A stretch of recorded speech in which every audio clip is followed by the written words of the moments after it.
قرآن مجید نے صراحت کے ساتھ اس ماہ مقدس کا نام لیا ہے۔ کیا معنی ہے؟ یہ وہ مقدس مہینہ ہے جس کا میرے رب کریم نے نام لیا ہے، اللہ نے نام لیا ہے۔ شہر رمضان الذی انزل فیہ القرآن، فرمایا رمضان کا وہ مقدس مہینہ ہے جس میں اللہ نے قرآن نازل فرمایا ہے۔ اس ماہ نور، ماہ سرور کا نام نامی اللہ تعالیٰ نے قرآن مجید کے اندر ذکر فرمایا۔ حضرت سلمان فارسی رضی اللہ تعالیٰ عنہ ارشاد فرماتے ہیں کہ شعبان المعظم کا آخری دن تھا، اگلے دن رمضان شروع ہونے والا تھا کہ رسول پاک علیہ السلام نے ہمیں رمضان کی فضیلت پر خطبہ ارشاد فرمایا۔ آپ اس بات کو غور سے سمجھیے کہ ایسا مہمان جس کے آنے سے پہلے اس کی فضیلت بیان کی جا رہی ہے، اور فضیلت کون بیان کر رہا ہے؟ امام الانبیاء صلی اللہ تعالیٰ علیہ وسلم۔ یہ صرف ہمارے دلوں کے اندر، امت کے دلوں کے اندر اس ماہ مقدس کی فضیلت کو اور اس کی عظمت کو بٹھانے کے لیے کہ پوری طرح تم اپنے ذہن میں اور اپنے دل میں ایک بات بٹھاؤ کہ ایک عظمتوں والا مہینہ تم پر سایہ فگن ہونے والا ہے، عظمتوں والا۔ حضور نے ایک دن قبل اس کی فضیلت بیان۔ ہمارے ہاں یہ ہوتا ہے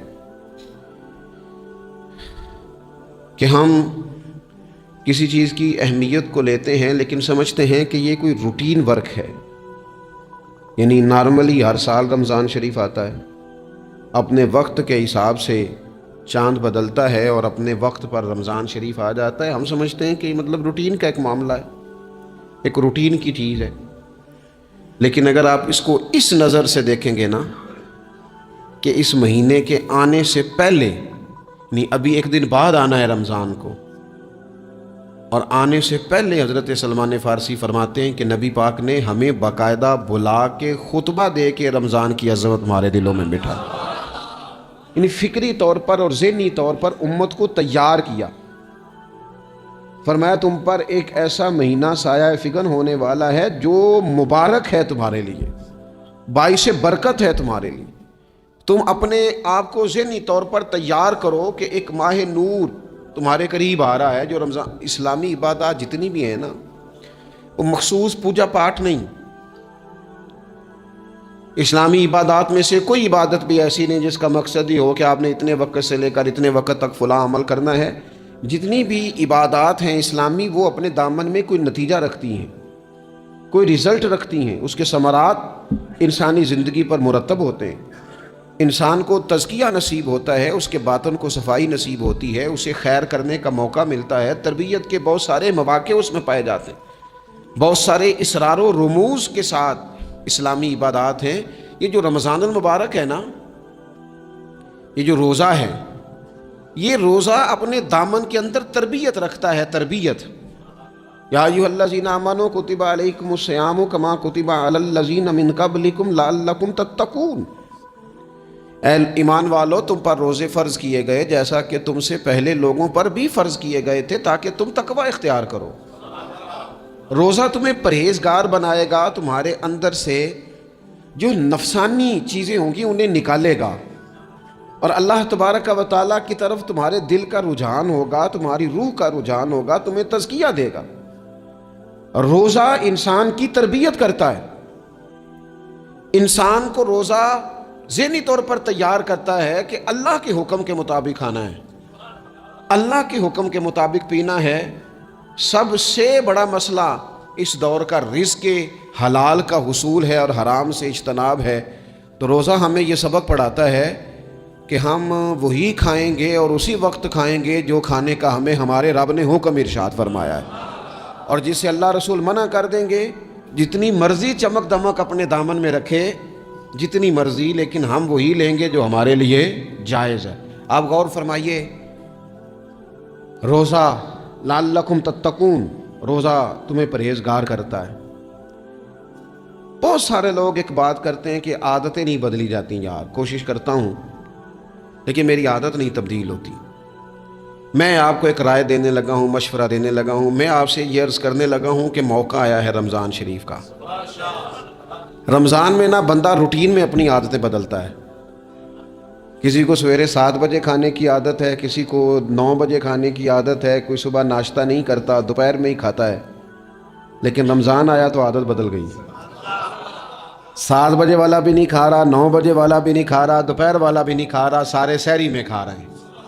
عادت بدل گئی، بالکل طبیعت بدل گئی، روٹین چینج ہو گئی. کوئی اٹھ رہا تھا صبح فجر میں اللہ کی توفیق سے، اللہ تعالیٰ معاف فرمائے، تو کچھ ایسے بھی تھے جو 9-10 بجے اٹھ رہے تھے، کچھ الحمدللہ فجر پڑھ کے چلو کسی وجہ سے پھر سو گئے، 10-11 بجے اٹھ رہے تھے، روٹین بدلی ہوئی تھی. رمضان آیا تو بدل گئی، سارے سحری میں اٹھ رہے ہیں. تہجد کے وقت سب کی آنکھ کھول رہی ہے.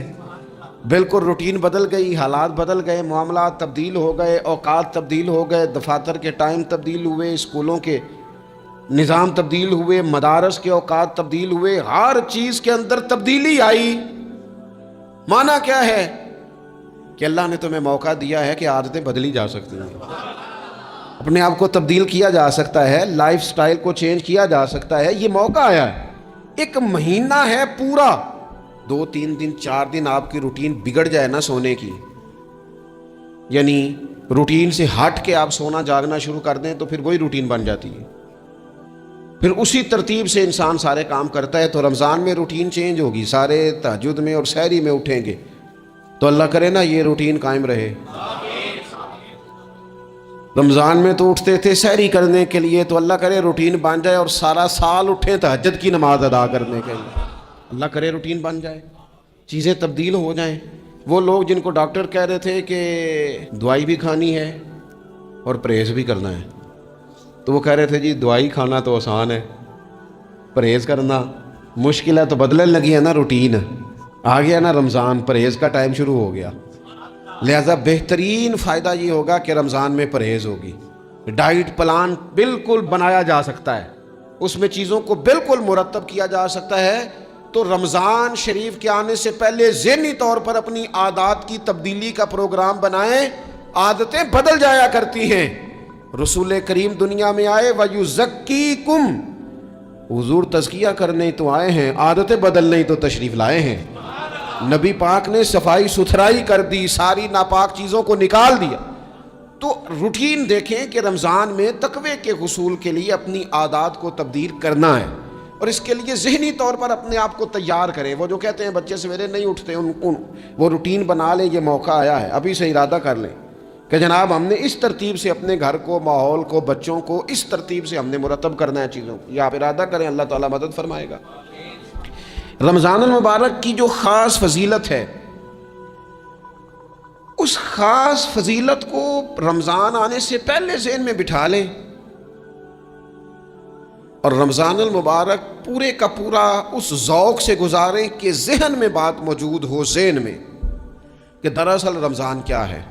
اللہ کے پیارے رسول صلی اللہ تعالیٰ علیہ وسلم نے فرمایا، اے لوگو تم پر ایک عظیم المرتبت مہینہ سایہ فکن ہو رہا ہے.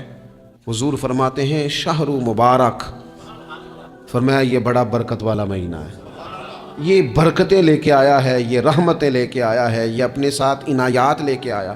اور نبی اکرم صلی اللہ تعالیٰ علیہ وآلہ وسلم نے فرمایا جو بندہ بھی قرب الہی کی نیت سے رمضان میں نیکی کا طلبگار ہوگا، فرمایا وہ اگر نفل نیکی کرے گا نا تو اللہ تعالیٰ اسے فرض کے برابر ثواب عطا فرمائے گا. اور حضور علیہ الصلوۃ والسلام فرماتے ہیں جو اس مہینے میں ایک فرض ادا کرے گا اللہ 70 فرضوں کے برابر اجر عطا کرے گا. اپنے ذہن میں ایک بات بٹھائی جائے، ذہن میں یہ بات بٹھائی جائے کہ یہ نا برکت والا مہینہ ہے، اس میں میرا ثواب بڑا ضربوں کے ساتھ آگے بڑھے گا. ایک ذہن بنایا جائے اور پھر ثواب اکٹھا کرنا شروع کر دیا جائے.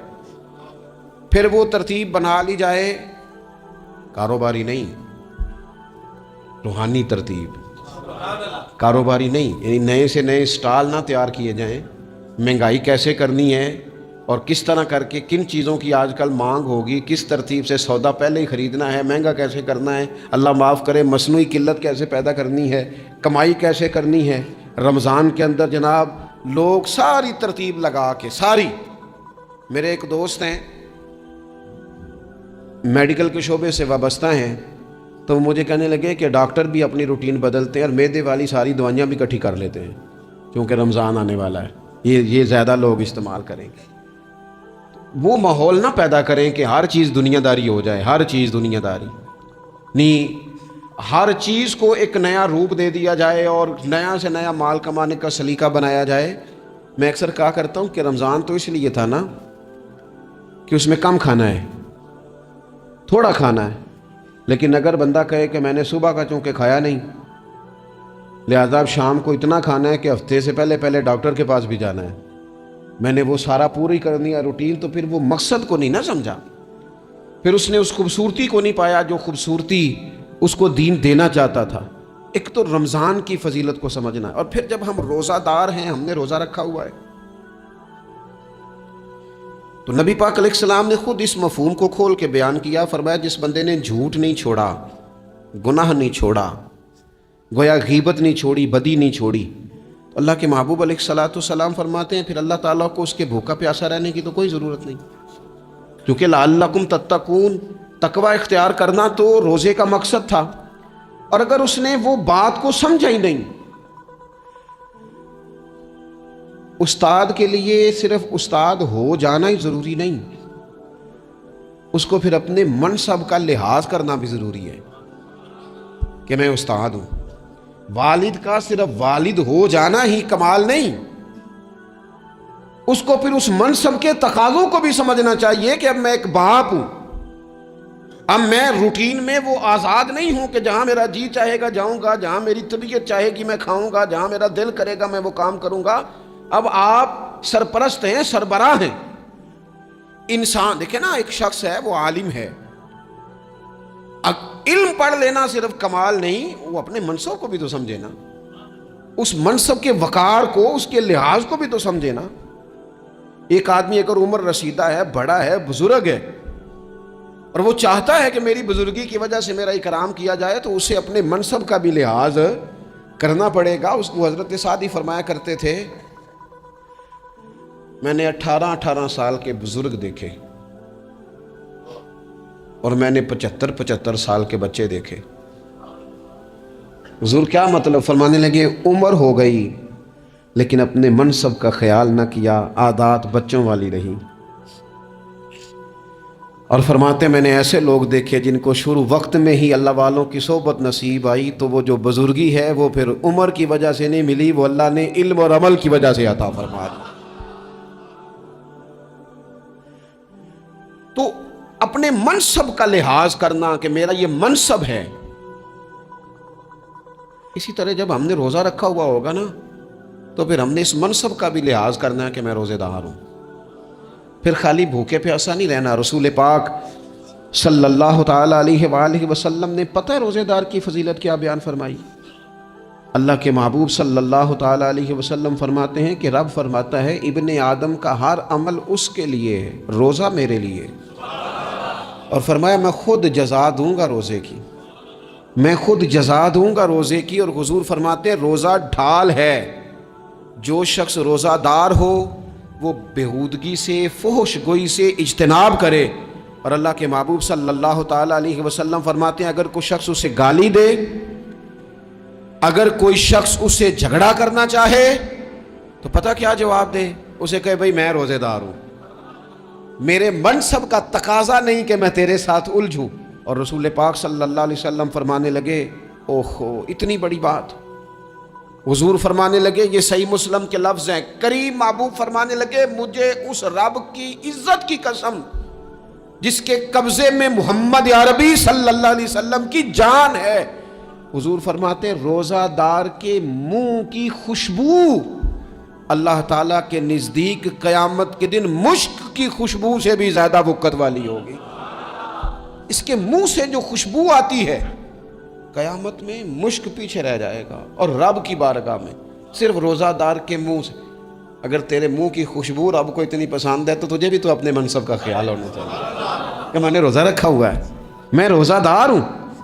اور میرے نبی پاک علیہ السلام کے یہ دو لفظ ہیں نا، وہ صوفیاء ہیں نا، اللہ کے نیک بندے جو ساری زندگی تڑپتے رہے کہ کبھی اے حقیقت منتظر نظر آنا لباس مجاز میں، کبھی مالک ایک دفعہ کبھی تیرا جلوہ ملے، کبھی اے حقیقت منتظر نظر آنا لباس مجاز میں۔ لاکھوں سجدے تڑپ رہے ہیں میری جبین نیاز میں، اور جو ساری زندگی کہتے رہے کہ ہم تو عمر دراز مانگ کے لائے تھے 4 دن، 2 آرزو میں کٹ گئے، 2 انتظار میں، کہ دیکھو انہیں انعام ملنے لگا۔ جو اس کی راہ کے سوالی تھے، جو اس کے رستے کے مسافر تھے، جو اسے پانا چاہتے تھے، جو اس کی دید کرنا چاہتے تھے، جو اسے ملنا چاہتے تھے، میرے رسول پاک علیہ السلام نے فرمایا روزہ دار کو 2 خوشیاں ملیں گی۔ ایک خوشی اس وقت ملتی ہے جب وہ افطار کرتا ہے، اور فرمایا ایک خوشی اس وقت ملے گی جب وہ اپنے رب سے ملاقات کرے گا، جب وہ اس سے ملے گا، تو اس وقت روزہ دار کو خوشی ہوگی۔ میرے دوستو، خوشی تو جو ہوگی سو ہوگی، لیکن یہ لفظ بڑے حسین نہیں کہ روزہ دار کی رب سے ملاقات ہوگی، یہی لفظ بڑے باکمال نہیں؟ ایک روایت میں تو یہ ہے نا کہ روزہ میرے لیے ہے، میں اس کی جزا دوں گا، اور ایک روایت میں یہ ہے کہ روزہ میرے لیے ہے اور رب فرماتا ہے میں خود روزے کی جزا ہوں، یعنی باقی نیکیوں پر ثواب ملے گا، روزہ رکھنے والے کو رب رحمان ملے گا۔ نبی اکرم صلی اللہ تعالی علیہ وسلم کے امت کے صوفیاء نے نا کچھ چیزوں کو بڑا کھولا ہے۔ عارف رومی کہتے ہیں کہ ایک دن نا محمود غزنوی نے خزانوں کے دروازے کھول دیے اور فرمایا بھائی میں نے آج ہر چیز کھول دی ہے، جو جس چیز پہ ہاتھ رکھے گا وہ اسی کی ہو جائے گی۔ لوگ دوڑے، کوئی سونے کی طرف، کوئی چاندی کی طرف، کوئی جائیدادوں کی طرف، کوئی خزانے کی کنجیوں کی طرف، کوئی بڑے بہترین گھوڑے اور اونٹوں کی طرف، لوگ دوڑ گئے، جو جس پہ ہاتھ رکھے گا اسی کا۔ سب بھاگ گئے، ایاز بیٹھا ہے، نہ وہ حسن میں رہی شوخیاں، نہ وہ عشق میں رہی گرمیاں، نہ وہ غزنوی میں تڑپ رہی، نہ وہ خم ہے زلف ایاز میں، وہ لذتیں کہاں۔ ایاز چپ کر کے بیٹھا ہے۔ پھر محمود نے ایاز کی طرف مخاطب کر کے کہا ایاز اٹھنا نہیں، آج لوٹ سیل لگ گئی ہے، جو جس چیز پہ ہاتھ رکھے گا اسی کی۔ ایاز کہنے لگا بات پکی ہے نا؟ تو محمود خوش تھے، موڈ بڑا اچھا تھا، کہا بالکل پکی ہے۔ تو ایاز کہنے لگے چلو ٹھیک ہے۔ ایاز اٹھے، پیچھے سے جا کے نا تو محمود کے کندھے پہ ہاتھ رکھ دیا، محمود کے کندھے پہ ہاتھ رکھا۔ محمود کہنے لگے یہ کیا بات کا، آپ سے میں نے پوچھا تھا بات پکی ہے، جو جس پہ ہاتھ رکھے گا اسی کا نا۔ تو تھوڑی دیر پہلے مسکراتے چہروں میں آنسو آ گئے، ایاز بھی روئے تو محمود بھی روئے۔ کہا بادشاہ پکا رہنا، وہ جن کو خزانے چاہیے تھے وہ دوڑ گئے، مجھے تو چاہیے۔ لنگ کئی مہینے تے برس گئے تے تیری دید نو دیدے ترس گئے، تیری تو ملے گا۔ تو پھر کہا محمود نے، اس نے کہا میں وعدہ کر چکا تھا، بس ٹھیک ہے، باقیوں کے خزانے اور میں تیرا، طے ہو گئی۔ فرمایا باقی نیکیوں پر ثواب ملے گا، اور روزہ رکھنے والے کو رب رحمان ملے گا، اللہ کا قرب ملے گا۔ دیکھو نا، وہ خاص انسان کو کیفیت حاصل ہوتی ہے روزے میں، رب کے ہونے کا یقین۔ وہ جو صوفیاء کہتے ہیں نا مراقبہ کرو، وہ نصیب ہوتا ہے۔ یعنی کسی کو کیا پتہ ہے اس کا روزہ ہے کہ نہیں، اکیلا ہے نا گھر میں، فریزر بھرا ہوا ہے، نہیں نہ کھاتا، کیوں؟ اسے پتہ ہے میرا رب میرے ساتھ ہے، میرا رب مجھے دیکھ رہا ہے۔ بس یہ تصور توحید پکا ہو جاتا ہے رمضان، تو پھر اللہ تبارک و تعالیٰ کی بھی خاص رحمت اور کوئی خاص ہی اعزاز۔ حضور فرماتے ہیں جنت کے کئی دروازے ہیں، ایک باب الریان ہے، اس سے صرف روزہ دار گزریں گے۔ آواز ہوگا روزے والے آ جاؤ، وہ آ جائیں گے، فرمایا اس خاص دروازے سے گزرو، جب گزر جائیں گے تو فرمایا بند کر دو بھائی، اور کوئی نہیں گزرے گا یہاں سے، دروازہ ہی مخصوص ہے۔ ان کا اعزاز ہی ذرا زیادہ ہے۔ تو میرے عزیز، رمضان شریف کے اندر وہ منصب کا بس خیال رکھیں کہ میں روزہ دار ہوں، اس احتیاط کے ساتھ۔ اور دوسری جو رمضان کی چند عبادات ہیں نا، سب سے پہلی تو میں عرض کروں گا تراویح کے حوالے سے یہ بات یاد رکھ لیں کہ نبی پاک علیہ الصلوۃ والسلام نے فرمایا جس نے ایمان اور احتساب کی نیت کے ساتھ رمضان میں قیام کیا، اللہ اس کے پچھلے سارے گناہوں کو معاف فرما دے گا۔ اور ایک مقام پر نبی پاک صلی اللہ تعالیٰ علیہ وسلم نے بیان کیا، یہ مشکات میں موجود ہے، حضور فرماتے ہیں رمضان اور قرآن دونوں قیامت کے دن بندے کی شفاعت کریں گے۔ رمضان کہے گا یا اللہ میں نے اسے دن بھر کھانا کھانے سے باز رکھا، اور تیری بارگاہ کے حکم کے مطابق اس نے اپنے آپ کو ان چیزوں سے بچا کے رکھا۔ اور قرآن کہے گا مالک رات میں نے اسے نیند سے روکے رکھا۔ کیا مطلب؟ اس نے کھڑے ہو کے عبادت کی، اگرچہ اس سے مراد شارحین حدیث نے تراویح بھی لیا ہے، تہجد کی نماز بھی لیا ہے، صلاۃ اللیل بھی لی ہے، لیکن میرے عزیز یہ خاص ربط ہے قرآن مجید کے ساتھ تراویح کا۔ مسنون ہے رمضان کی راتوں میں قرآن مجید اور تراویح کا پڑھنا۔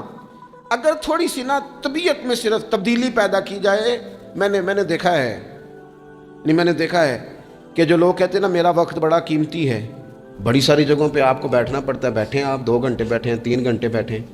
میں نے دیکھا ہے لوگ جاتے ہیں کسی دفتر میں تو رات کو چلے جاتے ہیں اس علاقے میں، کھڑے ہیں، پاسپورٹ کے دفتر کھڑے ہیں، شناختی کارڈ کے دفتر کھڑے ہیں، امیگریشن کی لائنوں میں کھڑے ہیں۔ کچھ ذہن تو بنائیں کہ میں نے رات کھڑے رہنا ہے اور اپنے رب کی عبادت کرنی ہے۔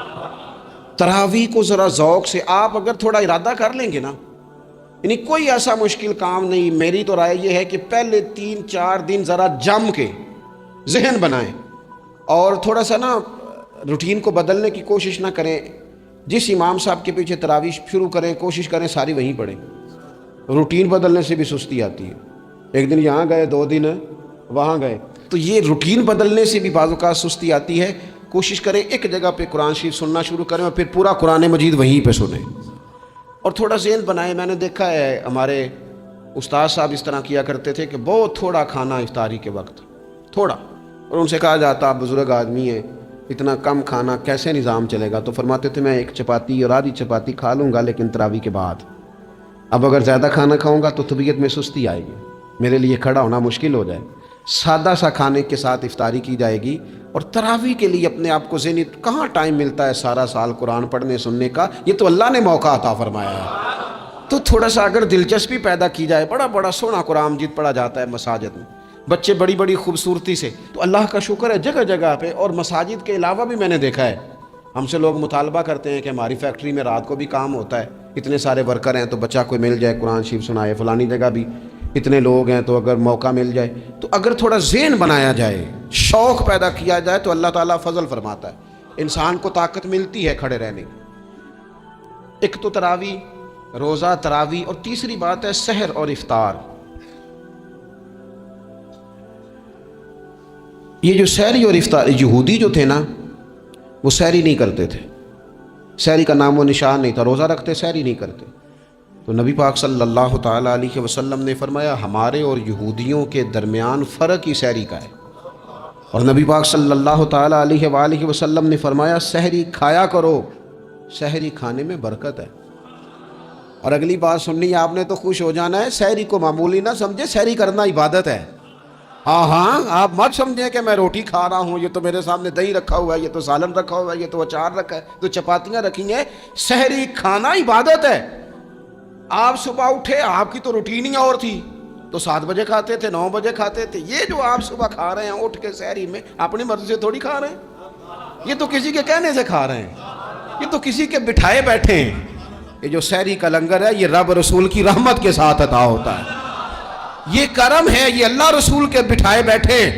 کیا میرے رسول پاک صلی اللہ تعالیٰ علیہ وآلہ وسلم نے بات کھول لی ہے، ترغیب و ترہیب میں حدیث ہے، اللہ کرے یہ کبھی چسکا لگ جائے، یہ والا مزہ آ جائے، تو پھر تو گھر میں دسترخوان نہیں بچھا ہوا ہوگا، پھر تو رنگ ہی کوئی اور ہوگا۔ حضور فرماتے ہیں اللہ تعالیٰ اور اس کے فرشتے سحری کھانے والوں پر رحمتوں کا نزول فرماتے ہیں۔ کھائی روٹی جا رہی ہے، پکا ہوا کھانا ہے، لیکن حضور فرماتے ہیں رب بھی رحمتیں فرما رہا ہے اور اللہ کے حکم سے فرشتے بھی رحمتوں کا نزول کر رہے ہیں سحری کھانے والوں پر۔ تو خوب توجہ سے، ذوق سے، شوق سے۔ اور پھر جو افطار کا معاملہ ہے، حضور فرماتے ہیں جب روزہ کھولنے والا روزہ کھولتا ہے تو جو دعا مانگتا ہے رب قبول فرما لیتا ہے۔ یعنی افطار کا وقت ایسا ٹائم ہے جو دعاؤں کی قبولیت کا وقت ہے۔ افطار کرنا بھی ہے، کرانا بھی ہے۔ مہنگائی ذرا عروج پہ چلی گئی ہے، میں بار بار کہتا ہوں، مجھ سے نا لوگ دعا کے لیے مجھے کہتے اپنے کئی دکھ بتا دیتے ہیں۔ تھوڑا سا نا افطاریاں مہربانی فرمائیے گا سیاسی نہ کیجیے گا۔ وہ جن سے مال لیتے ہیں، وہ جن کو مال دیتے ہیں، وہ جن سے ووٹ لینے ہیں، وہ جنہوں نے ووٹ لینے ہیں، اس بنیاد پر سحر افطار کے بندوبست نہ کریں رضائے الہی کے لیے۔ میرے محبوب فرماتے ہیں جس نے رب کی رضا کے لیے کسی کو افطار کرایا، جتنا ثواب اللہ روزہ رکھنے والے کو دے گا اتنا افطار کرانے والے کو بھی عطا کرے۔ اور ایک حدیث تو آپ پڑھیں گے تو جھوم جائیں گے، سنیں گے تو خوش ہو جائیں گے، المعجم الکبیر میں موجود ہے۔ نبی پاک علیہ السلام فرماتے ہیں جس نے حلال کھانے اور حلال پانی سے کسی کا روزہ افطار کرایا نا، ذرا دیکھنا غریبوں کے گھروں کو جھانکنا، ذرا اپنے عزیزوں میں ایک نظر دوڑا لینا، ذرا رمضان کی نیت کر کے رمضان سے پہلے ہی غرباء تک راشن پہنچا دینا، ان کی فکر دور ہو جائے، وہ پہلی شام ہی اپنے بچوں کے ساتھ آسودہ حال ہو کے بیٹھیں۔ دیکھ لینا یہ نہ ہو کہ ایک بھائی کھل کے کھا رہا ہو اور دوسرے کے بچے منتظر ہوں کہ آج سحر افطار میں کیا کرنا ہے۔ اپنے گلی محلے میں دیکھ لینا، ہم اس رسول کے ماننے والے ہیں جنہوں نے فرمایا میں اسے مومن ہی نہیں جانتا جو پیٹ بھر کے کھائے اور اس کا ہمسایہ بھوکا رہ جائے۔ تھوڑا سا اپنے ارد گرد نظر ڈال لینا، المعجم الکبیر میں حدیث موجود ہے، اللہ کے پیارے رسول صلی اللہ تعالیٰ علیہ وسلم نے فرمایا جس نے حلال پانی سے حلال روٹی سے کسی کا روزہ افطار کرایا تو فرمایا فرشتے اس بندے کے لیے رمضان کے دنوں میں، رمضان کی گھڑیوں میں دعا کرتے ہیں، اور جناب جبریل امین اس کے لیے شب قدر کی رات دعا کرتے ہیں۔ حضرت جبریل شب قدر میں دعا کریں گے خاص رات، یا اللہ اس بندے پر فضل فرما، اس نے تو غریب آدمی کو افطار کرا۔ یہ ایک عبادت ہے، اس عبادت کا خیال کریں۔ پھر اعتکاف آئے گا، رمضان کے آخری 10 دنوں کا اعتکاف۔ اسلام میں رہبانیت نہیں ہے، لیکن کبھی کبھی سب سے کٹ کے اپنے رب کے ساتھ جڑ جانا، کچھ رات کی عبادتیں، کچھ تنہائی کے اذکار، کچھ درود و سلام کا ذوق، یہ ان ساری خوبصورتیوں میں سے ایک خوبصورتی اعتکاف بھی ہے۔ اللہ کے پیارے رسول علیہ الصلوۃ والسلام ہمیشہ اعتکاف کرتے، اور حضرت عطا بن رباح رضی اللہ تعالیٰ عنہ کیسی خوبصورت بات ارشاد فرماتے ہیں معتکف تو اس آدمی کی طرح ہے جیسے کسی بندے کو کسی کے ساتھ کوئی کام پڑ جائے نا تو وہ جا کے اس کے دروازے پر بیٹھ جاتا ہے کہ جب تک میرا کام ہوگا نہیں میں جاؤں گا نہیں۔ فرماتے ہیں یہ اعتکاف والا بھی آ کے رب کریم کے گھر بیٹھ گیا ہے کہ جب تک تو معاف نہیں کرے گا میں جاؤں گا نہیں، جب تک تو بخشش نہیں کرے گا میں اس دروازے سے ہٹوں گا نہیں۔ حضرت ابن عباس رضی اللہ تعالیٰ عنہ نبی پاک علیہ السلام کے روضہ انور کی طرف اشارہ کر کے کہا کرتے تھے زیادہ دیر نہیں ہوئی، اشارہ کر کے کہتے تھے زیادہ دیر نہیں ہوئی، اس روضہ مبارک میں آرام فرما۔ رسول رحمت علیہ السلام سے میں نے اپنے کانوں سے سنا ہے، اور جب یہ بات ارشاد فرماتے تھے تو روتے بھی تھے۔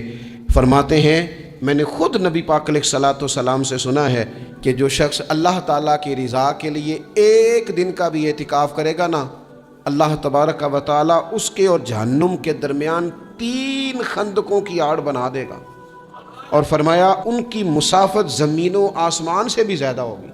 یہ 3 خندقیں اتنی بڑی جن کی چوڑائی زمین آسمان سے بھی زیادہ ہوگی، ایک دن اعتکاف کر لے تو اللہ اس بندے کو دوزخ سے اتنا دور فرما دے گا۔ بہت سارے لوگ ہیں جن کو بڑا ٹائم ملتا ہے چھٹیاں گزارنے کے لیے، کبھی کسی سیاحتی مقام پر، کبھی کسی سیاحتی مقام پر، خرچہ بھی مل جاتا ہے، کام بھی ہو جاتا ہے، سارے سلسلے بن جاتے ہیں، بڑی بڑی جگہوں پہ لوگ جا کے ٹائم گزارتے ہیں۔ تو ایسا نہ ہو کہ 10 دن اللہ کے گھر میں بھی گزارے جائیں۔ علماء نے لکھا ہے کہ کوشش تو کریں ہر سال اعتکاف ہو، نہ ہو سکے تو چلو چند سالوں کے بعد ہو جائے، اور فرماتے ہیں کہ زندگی میں ایک دفعہ تو اس سنت کو ضرور ادا کرنا چاہیے۔ کوئی بندہ ایسا نہ ہو جو محروم رہ جائے، زندگی میں ایک بار صحیح پر اعتکاف کے ساتھ اپنے آپ کو وابستہ ضرور کرے۔ رمضان المبارک کے اندر آخری عشرہ شب قدر کی تلاش کا عشرہ ہے۔ اللہ کے پیارے رسول صلی اللہ تعالیٰ علیہ وسلم ان 10 دنوں میں خود بھی عبادت کرتے تھے اور گھر والوں کو بھی جگایا کرتے تھے، اور اپنے اہل خانہ کو تاکید فرماتے تھے کہ اٹھو اٹھو، آگے بڑھو، یہ آرام کرنے کے دن نہیں ہیں۔ ہمارے ہاں یہ ہوتا ہے کہ وہ جو آخری 10 دن زیادہ عبادت کے تھے، شب قدر کی تلاش کے تھے، وہ آخری 10 دن سارے بازار میں گزر جاتے ہیں، کپڑے سلوائے جا رہے ہیں، کپڑے خریدے جا رہے ہیں، جوتے خریدے جا رہے ہیں، واپس کیے جا رہے ہیں، دوبارہ لیے جا رہے ہیں، سفر ہو رہا ہے، آنا جانا ہو رہا ہے، عیدیاں بٹ رہی ہیں۔ تو یہ سارے کام جو آخری عشرے میں کرنے ہیں، جو زیادہ عبادت کے دن تھے، وہ سارے کام تو رمضان سے بھی پہلے کر لینے چاہیے۔